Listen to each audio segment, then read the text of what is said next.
ایک ایسا نبی جنہیں ہزاروں شیروں کے رحم و کرم پر چھوڑ دیا گیا۔ یہ اس وقت کی کہانی ہے جب بابل کے بادشاہ دریوش نے حضرت دانیال علیہ السلام کو شیروں کے گڑھے میں پھینکنے کا حکم دیا۔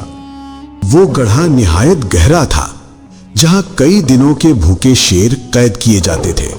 یہ سب سے خوفناک سزا سمجھی جاتی تھی، کیونکہ حضرت دانیال علیہ السلام نے بتوں کو سجدہ کرنے سے انکار کیا، صرف اللہ کو سجدہ کیا۔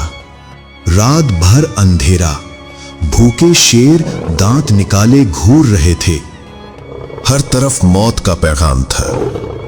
حضرت دانیال علیہ السلام نے خاموشی سے سر جھکایا، دل سے اپنے رب کو پکارا۔ جب صبح ہوئی، بادشاہ نے لرزتی آواز سے پوچھا، اے دانیال، کیا تیرا خدا تجھے بچا سکا یا نہیں؟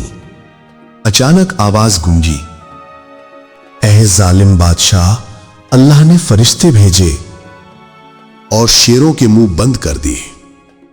وہی شیر جو خون خوار درندے کے اور عقیدت سے ان کے پاؤں چاٹ رہے تھے۔